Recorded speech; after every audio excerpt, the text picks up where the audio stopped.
Guys, gals, and non binary pals, my name is Dustin, and I'm the Senior Features Programmer for the Chattanooga Film Festival. And I am so excited to speak with the filmmakers and cast of Off Ramp, a Juggalo centric road trip dramedy that we are over the moon to present as part of our virtual lineup this year.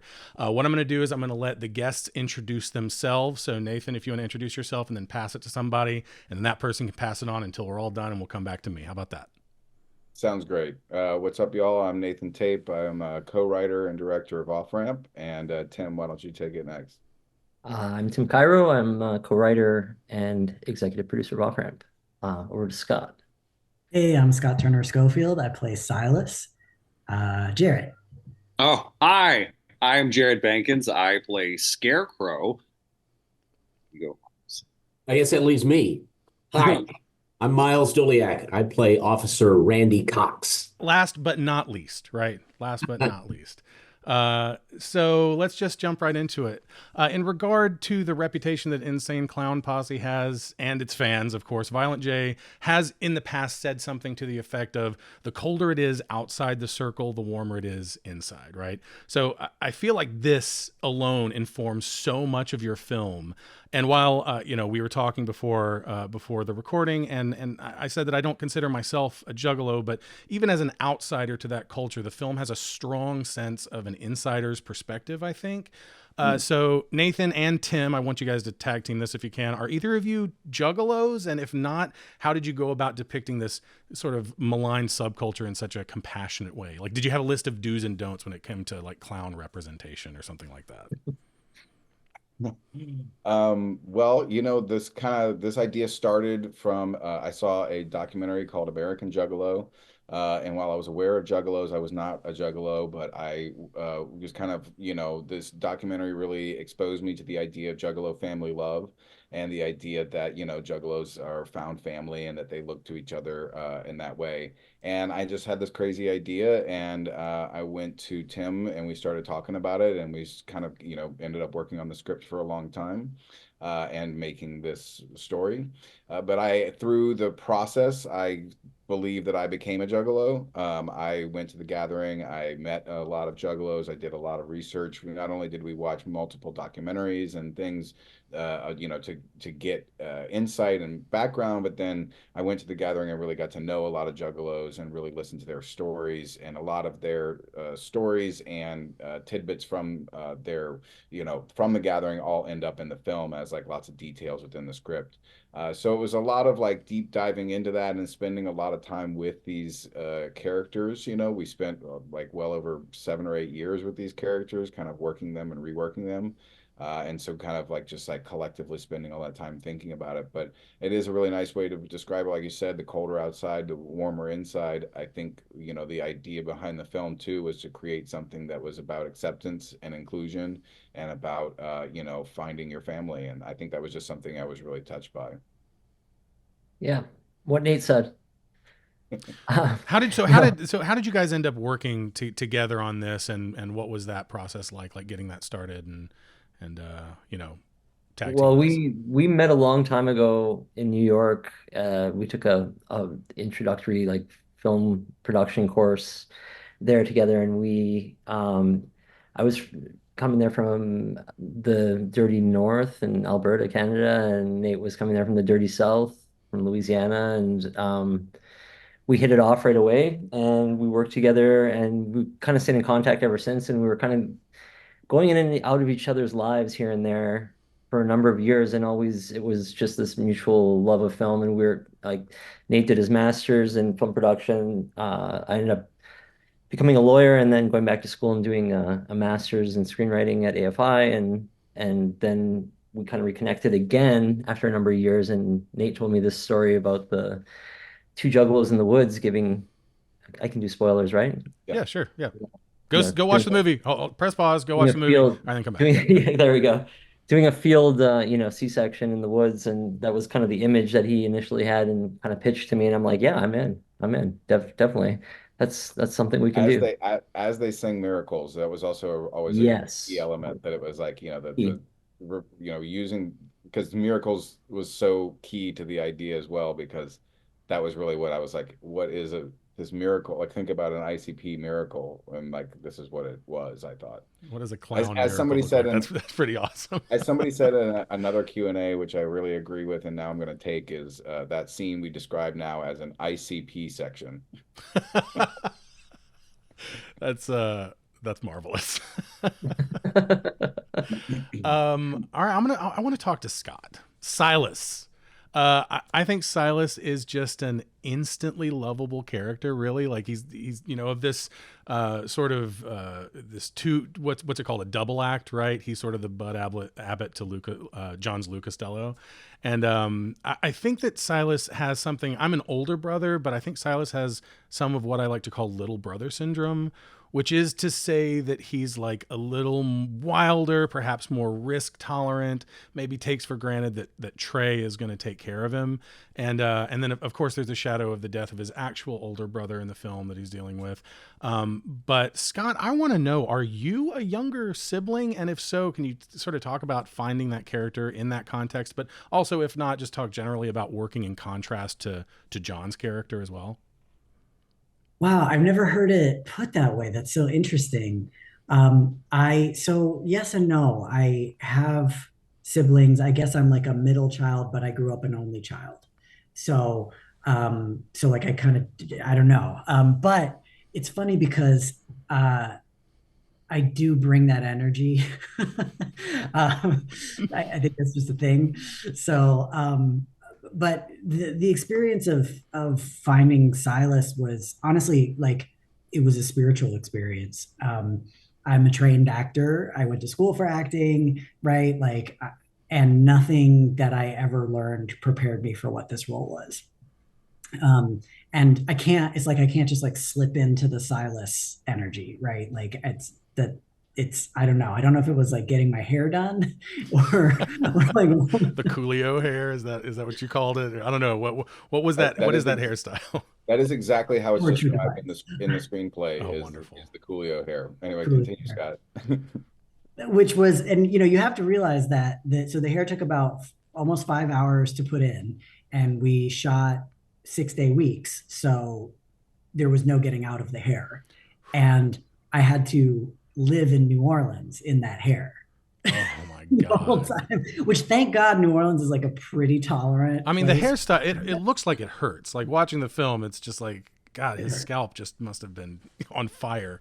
Yeah, it was not fun. But at the same time, you bleed for your art. What can I say? Of course, absolutely. And it really did. It really put me in this mindset. And in some ways, I think too, like the way that it bothered me all the time made me kind of twitchy and, aggro in a way that I personally am not.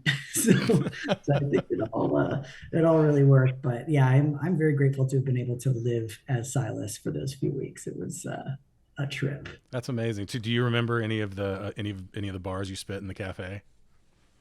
Oh yeah. Remember all will that take you back? Will you get, oh, I'm Silas again. Here I am. I often like I'll spend. I almost don't want to do it because I will. You don't have to. No, this is not a dog and pony show. Just like walking through my day, like small town diner ain't nothing fine. So, by the way, Scott had never rapped before Silas. So that just also speaks to some of his talent and what he was able to do. Could have fooled me. Believe it or not, I am not a rapper. That's great. That's good stuff. Jared, I am fascinated with your performance and how you ride this line between pathos and malice with Scarecrow.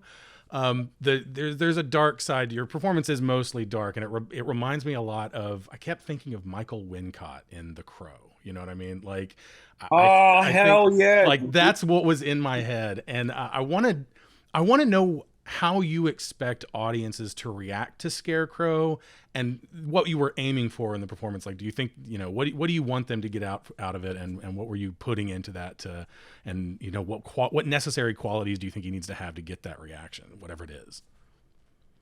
Man, I just see him as an edgelord. I kind of want people to see that too. One of those like he takes it too far, but on the inside, he's just like this tiny, this little He's a little baby. Yeah, Because he really, absolutely. when I Yeah. read it, he reminded me of all of these dudes that I grew up with in a little small town Louisiana. Um, like there's one particular guy, his real name is Elmo. Um, Elmo Adams. I mean, man, that's how that dude talk. He talked like this all, and he was such a punk, cried over everything, and that was pretty much who it. And I'm hoping that that's how it comes across, because doing things like that, it's more interesting to me rather than being just like, oh, he's evil. Like, nah, man. That's how it was written too. It's like he's not like there was one line, and it is my favorite line I've ever said out of anything. Is the God, you're so hardcore, Scarecrow. And it was that's him. That line right there is all you need to know about him, is that. I feel like you do a good job of going to the dark places though. I think that like he I Oh, know thank he's a you. poser, he's putting it on, and then ultimately like the film does make him a baby with literal breast milk being poured into his mouth, right? But I think that you do a really good job of like at least at first blush being like this guy is unhinged and we are not sure what could happen in his presence, even if that is entirely, a facade, which of course, it is. But Oh yeah, well it was like, I mean, so the kind of the way I grew up was really unusual, and there were a couple of friends of my dad's. Like, my long time ago, my dad was like a salesman, but he also did stuff with drugs. Anyway, I met some fun characters through him as a kid when he would take me and my brother to Houston, Texas, and leave us in a hotel for a while he did whatever business, and he would come back and like, all right guys, let's go to Toys R Us or whatever. But some of these dudes, like, just, it's something weird when like you could see like on someone's face, I guess, where it's very creepy, nothing behind the eyes, very predatory. And that's like, yeah, that's sort of what I was. It's the face of this specific guy. I don't remember his name, but yeah, almost everything I play is based off of people I grew up with, because I grew up in a, like, really strange town, mhm. with a lot of weird characters. But yeah, it's almost like just trying to make it look like there's nothing behind your eyes. Yeah, that's. I think that you nailed that absolutely, and Thank it's a you. it's a That's my wonderful performance. It's just really adds so much more than there already is in the film, which is a ton. And another thing that I really like about the film is how it depicts law enforcement and the this idea of state sanctioned justice or whatever as being perhaps even more chaotic and arbitrary than the Juggalo lifestyle. That comparison I think is made there. And Miles, I want to talk to you about R. Cox.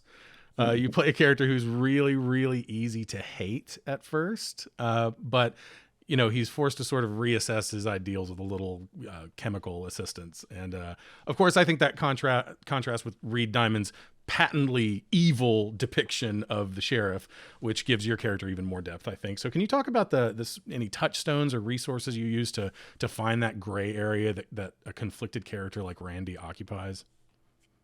Well, first, kudos to Nate and Tim for the neat trick of Randy Cox's character arc. It is not always the case that a supporting role like that gets a full character journey, a character transformation, and it certainly happens with Randy, and it was exquisite to be able to inhabit and embody that. So I thought Nate and Tim did a terrific job with that. But I grew up in Hattiesburg, Mississippi, um, around these small town law enforcement types.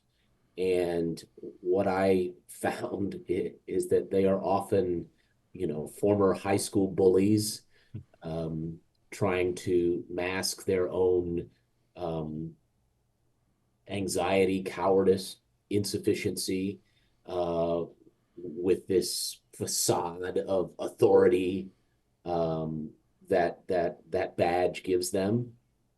Um, and but beneath it all, there are a few of them that really want to be good human beings. They're just terrified of doing so. Terrified of, especially in the deep South, where there are these firm lines of demarcation between what is masculine and what is feminine, and crying is for the weak, and philosophizing or contemplating the existential crises of the universe is for the weak, or for nerdy academics.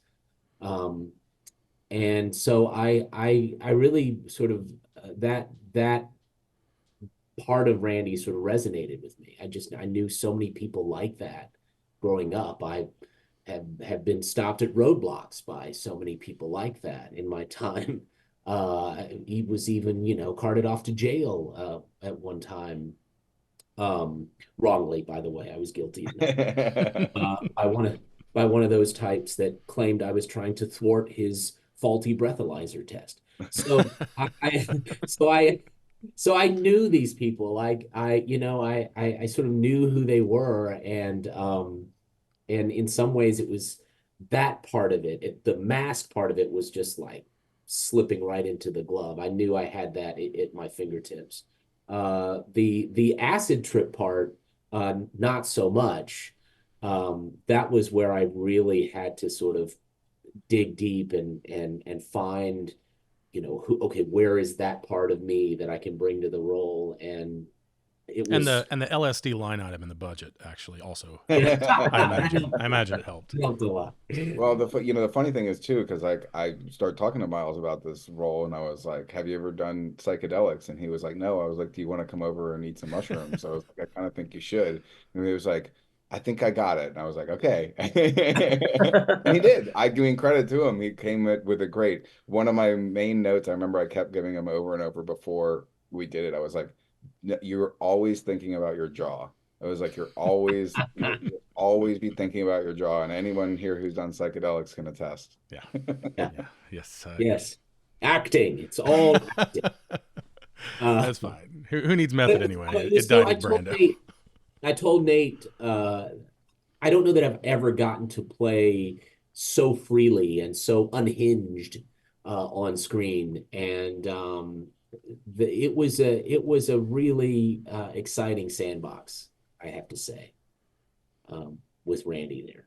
That's awesome. I mean, And he's such a fascinating character, and I think that without him, the movie is something entirely different. I think that you could make a movie with just the evil sheriff, but I think that like that the duality there, and the like I said, the double act of Trey and Silas, I think there's some reflexiveness in Randy and Gavin, I believe is the character's name. That is the sheriff. So I think that without Randy, maybe the movie doesn't work. So yeah, I mean, we both Tim and I both have a healthy distrust of law enforcement, so we wanted to definitely make some of those statements. But I also think too, we also wanted to make as many characters as we could have as much depth as possible, and with Gavin being such like an evil guy, that we wanted, having Randy have this turn. And it's one of my favorite things in the movie too, because it's like, look, we don't want to, because just because, law enforcement is problematic and there are a lot of people who are no good, no good in it, there also is that potential for some good. And there are good people there too. So like, we wanted to kind of upend a little bit of everything, when it came to all expectations of all people. And I think it works. And I think Randy Cox really does it, because it's like he's hateable in like so many ways, and so many, but then just a little turn at the end, where he realizes, that he was doing the wrong thing, is like, that's great. Even if it does take some LSD to make you realize it. And his dick has got to piss again, and the language, the language there is just so perfect. he could just say, "Oh, I've got to piss," and that's funny. But my dick has to piss, as though there's agency. Yes, that's. So I saw that line and really had to, if Jared's favorite line is "Scarecrow, you're so hardcore," I got to piss out my dick is one of the most difficult lines that I've ever had to articulate on camera. It's so far from anything I would even remotely ever dream of saying. So nailed it. It's there's so many good lines in this movie. I mean, besides like the humor that comes from like some of the sayings of Juggalos, but like other things like I love Ashley's line. My farts are very erotic. Very sexual. Very Very- sexual. That's right. Very sexual. I'm sorry. I fucked it up. No, Very it's okay. sexual. And what was it? Oh, Scarecrow, your line. I'm a business man. That's just genius stuff. That's a good line. I love Who gets the reference? Who gets the reference there? Oh, I don't think I do. Oh, I'm a fool. What is it? Jay-Z. Oh, Because I'm not a businessman. I'm a business man. Yep. You know. Yeah. Anyway. Wow, that's I think we're gonna what get are a some of guy- your favorite lines? Do you guys have your own favorite lines? I know Oh. we've heard a couple of them here. Well, I know my favorite, which is I mean, there's many favorites, but my absolute favorite is, again, this is like the genesis of the movie. And I think we're going to get Johnny in a second here, but Johnny says, when Johnny's holding Little Dirty Bastard and he says, the miracle of life is some dank ass shit. That was like, that was like here he comes right now. Here he is. Oh, John. Summoned him. Here he comes just in time. Perfect All right. entrance. Hey, buddy. Sorry, man. Jesus. That's all Okay. good. John, would you Little Dirty introduce Bastard yourself, threw up. please? I am John / Trey / father of 3, 2 of whom are sick right now. Oh my Nice God. to be here. I'm Sorry to so keep you waiting. sorry. Oh, no. You we're like good, down in brother. the basement, hiding out? I'm in the kids' playroom closet. This is my office. This is what I Ah, get in my house. This is my zone, my one zone. Well, now that John's here, I want to talk to John. Sorry, guys. I got to talk Yeah. to No, John. go ahead, now. go ahead. my Tired of the rest of you. John, I first saw you in your like fucking scene-stealing performance in Low Life, which of course Tim co-wrote and we programmed here at CFF back in 2018, I think. Oh, yeah. I think that is there a thread? I feel like there's a thread between your character in that film. I think his name was Randy too. And Trey was Randy. in this film. So do you think I'm off base on that? And if I am, that's cool. But how did you No. come to find this sort of selfless Big Brother type character that's also got his own sort of darkness? Oh, I mean, a lot from Tim Cairo, like you said.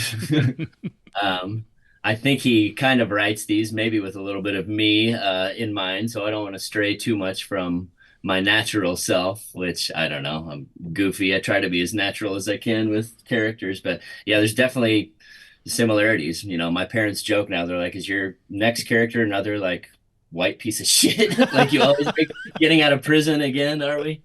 So, been a prisoner. I've been an ex-con like 5 times. I don't know why. I'm a nice guy. Well, all of these people here who play pieces of shit are lovely people, and John's not. I mean, Yes. Trey's not a piece of shit. And neither is Randy, but Scarecrow's kind of a piece of shit. But they're all lovely people. Anthony Diamond is a lovely person too. Absolutely. Well, I'm so glad that you were able to join us. I understand that, I Yeah. can't imagine 3. I've got a 1-year-old myself. So, Yeah. it's, it's Dinner on the table, man. Lost track of time. My one was home all day sick, it and is all good. I'm one glad bite, you- and there comes the puke. So, you know, it's all good. We were talking a little bit before about like the sort of the moral gray areas, and I want to talk about that just a little bit more, writing lines and such. I think that in that sense, this movie is kind of a tonal miracle. It's simultaneously crass and hilarious, and it's gross. It's kind of gross, but it's also like really heartfelt and thematically rich and beautifully, I mean, really beautifully shot. Sometimes it feels like Wild at Heart, but then sometimes it feels like The Straight Story, and then sometimes it's fucking Badlands, and sometimes it's Days of Heaven, if those movies like starred Jay and Silent Bob or whatever. But the end product is, I think the end product feels like a full course cinematic meal. And I wanted to know from all of you who had a hand in that tone, because everything down to performance has a hand in tone. Did you have any personal goals that you set for yourself in sort of hitting all these disparate elements and making them work in such beautiful concert? Well, thank you that you recognize all that. And, it is something that you mentioned in your films, some of our favorite films. Wild at Heart is one of, if not my favorite movie. My dog's named Lula. That's amazing. Yeah. And Tim and I both love that movie very much. And I think, my favorite films really are the films that do make you feel a little bit of everything. I think Wild at Heart or Raising Arizona or some of these movies that make you laugh, they make you cry, they make you, excited. That's the stuff that I think. I mean, I love, a movie that makes you feel something specific too, but those are the ones that I come back to over and over. And we knew we wanted to make something tonally out there. And we was also like, I mean, it was a crapshoot. We did not know it was going to work, in a lot of ways. I mean, we thought it was. I kept saying Terrence Malick Juggalo movie, and that was something, but it was like, it's also was weird too, because we all weren't sure. Was it a comedy? Was it drama? And I'm saying this, we weren't sure up until the moments we photographed it. And then we weren't even really sure until after we put it together. It was like, it's kept evolving, like the flashbacks, which are such an essential part of like the feeling, those just brief moments, weren't something that was scripted. And again, Tim saw like a cut of the movie, and it was when they were telling stories, and he was like, oh, it reminds me of Wild at Heart when they tell stories. And I was like, oh shit, they have flashbacks. I was like, we have to go shoot those. Like, but it just kept evolving. And interestingly enough too, I'll talk about an interesting story with Scott and John too, and Miles, which is also one of the things that's really interesting about it. We had to change our schedule due to a number of things, and like we had to shoot the van pullover scene the 2 or 3 days earlier than we thought we were going to. Okay, we were going to originally shoot it at the end of the first week, more chronologically, and suddenly we had to pull it way up. And in the original version of it and the way we played it, like I remember the morning like it was yesterday, because the first thing, and Scott pulls me over and he's like, Nate, come here. And he goes, what am I doing here? And it was like one of those times where like also was a great lesson too as a director. It was like if you don't know, then nobody knows, and it won't really it doesn't really work. And the point was we hadn't really found the tone 100% because the scene was originally like a jokier and more like fucking with the cop from like the first moment. And it was like we played it. We still, what's amazing about it is that so anyway, the point is when we started editing it together, we realized it wasn't working as well as it could have. And we decided, when we had to do reshoots for other reasons, we decided to go back and redo a lot of that scene. And it worked out great. And now it's amazing because you see 3 months difference cut together. Like some shots are of Miles from January, and the reverse shot is on Scott in March, and then the other shot is John in January, and like it's all mixed up, and it all works really well together. And there are a lot of elements it did, but it was just a really interesting thing because tonally, I think it started, and everyone was kind of like, oh, this is a comedy. And it was like, well, and I remember Tim and I talking about it. I was like, the more drama and the more art film we can make this, I think the better it'll be. And it was an evolution, and like that was a big step in the evolution for me. So in the end, it's really amazing to watch that scene back and how seamlessly it all works together when I look at the two different disparate things. And please, everyone else. One thing Yeah, we does were anyone want to jump in on that? That's Yeah, great. one thing we were pretty sure about was that the comedy would work, and it was actually there was probably more jokes initially than there were in the end. So we were fairly confident in that. What we didn't know whether it would work or not was, the blend of emotion and drama and even the horror stuff, like how it would fit in. And so really we just decided to play it as straight as possible, knowing that the comedy would kind of bolster things and hopefully lean into the dramatic parts. And one thing I learned writing comedy stuff for a while is a lot of times people dismiss it if you call it a comedy, but if you call it something else, they suddenly look at it a different way. And so if you called this movie a comedy, I think maybe the response would often be a little different than what it is. But because it has those dramatic elements and because you can actually say, you decide what it is, I feel like it's kind of gets, I don't know if you want to call it prestige or just the way that it's perceived in terms of the audience. But, Wild at Heart is essentially a comedy. It has like really dark elements, but it's essentially a comedy. Pulp Fiction, Tarantino himself has said he would put it in the comedy section of a video store. But if those were released like if those got an Adam Sandler type of release, I don't think they would be winning the Palme d'Or anytime soon. So I tell so yeah, people that was a big lesson for us was just play it straight, let them figure out it's comedy and go from there. when people ask me like, what is it? What is this movie? I just say it's like if Tarantino made a family comedy.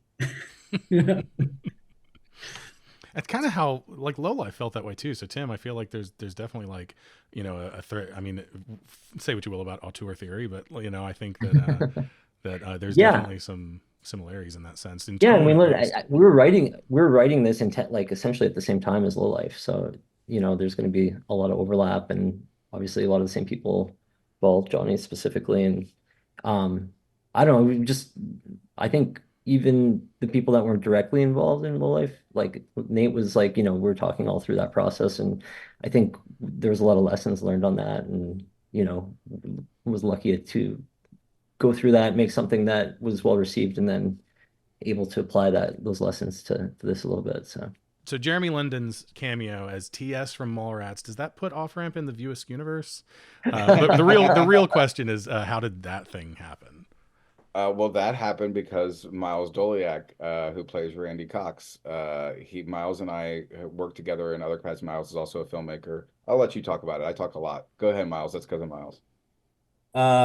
Well, Jeremy London and I uh, uh, became friends because he had a film at a film festival that I was running in Hattiesburg, Mississippi at the time, and he came to the screening and he approached me and he was like, I see all these movies that you're doing down here in Mississippi, and I've recently moved to Jackson, Mississippi, and I just want to get involved in your tribe and what you're doing. And so the very next film I did was a film called The Dinner Party. I cast Jeremy in a small, equally creepy role.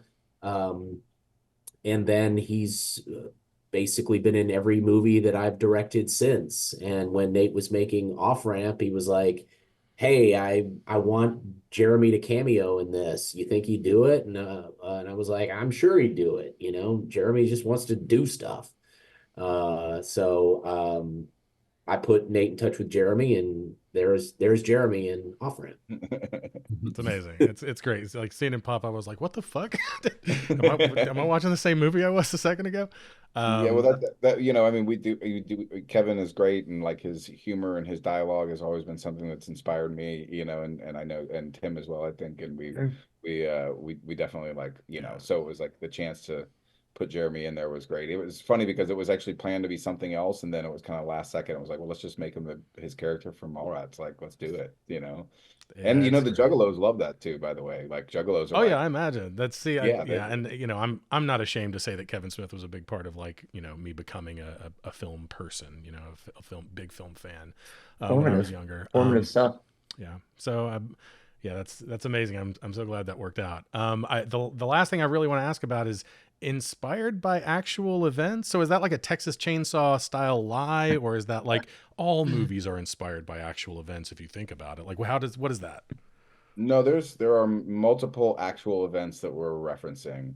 One of them is the finger cutting scene, which is an actual thing that happened with the Juggalos. There was a guy named Bloody Ruckus I think it was in Minnesota, and they had a crew, and basically they one night were literally trying to speak to to a dead person and speak with a ghost, and they did a bloodletting ceremony and drank some blood, and then they were like, let's cut the finger off.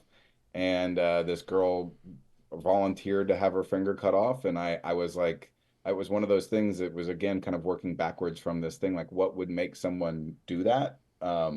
And she was willing to do it, and of course in their story they didn't realize how to cauterize the wound, so they just kept like torching her hand, which apparently like was the thing that hurt worse than the actual, you know, whatever. So anyway, it was apparently not, they didn't actually get to eat it in that one. They put it in the fridge. So that's one of the things. Then there are many stories, like I said, that are told in Off Ramp that are from real Juggalos.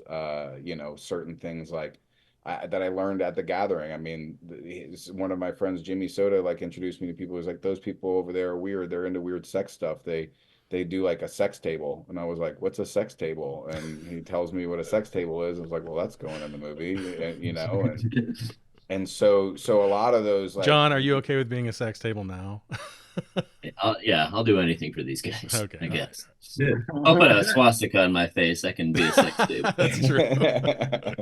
One of the things that's always interesting is watching people watch that scene is I think that everyone giggles so much. I think they all think that you're about to like watch them have sex. And I think like it's one of those like another one of those kind of neat tricks that happens that again I don't know how we did it, but we did. But it's like people are like expecting it and they're laughing and then suddenly they're touched because it's like no, it's and John says this great line about the love is not the most complicated emotion, but the simplest. Yeah. And it's like just that kind of thing. It's such a cool effect because people are like they're like, oh my God. And then they suddenly are like hit with this like emotion. So I would say that probably start to finish the entire extended sequence where, the blocking changes and time has passed and they're obviously like losing track of time in this room. That's probably my favorite scene in the entire movie. I think that there's so many great things in there and lots of good, chewy thematic stuff. And it's really fantastic. this is, by the way, here's one of our Juggos. This was our non-Fago. We couldn't actually have real Fago. I was wondering what I don't know if there's one good shot of the name, like maybe you get half at a time because of the way a fucking bottle works. But I was like, is that Juggalo drink or is that what is that? But yeah, it's very clearly supposed to be Fago. I've heard Violent J talk about how the Fago will not work with them because they're like a family company and they don't get what they do and shit. And I'm like, okay, I get it. But If you want to know an even whacker story, my wife's great grandfather started the Fago company. wow. No, great grand uncle. Sorry, her great grandfather had a different. So bottling wasn't company. it okay? So correct me if I'm wrong. Wasn't it supposed to be in direct competition to Fanta, which is like, Coca-Cola's Nazi apologetics drink, right? So like if there's like an evil beverage, it's Fanta, and if it has like a good twin, it's Fago. Like that's how that works, right? I don't know. I just remember I told my wife about it, and she was like, "Oh yeah, my family started Fago," and I was like, "What?" That's amazing. That's But so that incredible. didn't even get. They've long been sold. Well, that makes to- you an honorary Juggalo, like at least, right? Well, Pretty much. but it didn't do any good. I thought maybe we could get them to give us some, but no. That's great. Well, I appreciate you guys. And to wrap things up, I wanted to congratulate you all on an amazing film. We are so proud to be presenting it this year. And to commemorate the occasion, I'd like to raise a toast to you all with this Yes. here. Yeah. Right? Yeah. This is the finest of sparkling beverages sourced directly from the clear waters of Lake Erie. So I'm going to pour myself a little taste of this. Cotton candy. I don't think I've had this one before. Oh so yes. I might It be. is, I'm not it's sure. How definitely this it is gonna definitely go. has some sugar in it. I'll take some. You're supposed to I'll take some spray it all extra over your. insulin tonight. Oh yeah, you're supposed to spray it all over my house. And like, yeah, absolutely. But anyway, this is to you guys. I appreciate you so much for taking the time to Cheers. talk to me. Appreciate you. Whoop whoop. Cheers. Thanks for having us. Whoop whoop. Thanks for having us. Absolutely. Thanks for joining us. And everyone, be sure to catch Off Ramp, available right now and through the rest of the festival on eventive.org/chatfilmfest. And be sure to jump on our dedicated Discord channel for Off Ramp and give these guys some love for bringing such a terrific piece of work to our little festival. And again, thank all of you for joining me today and talking about your work. Thanks for having us. Whoop whoop.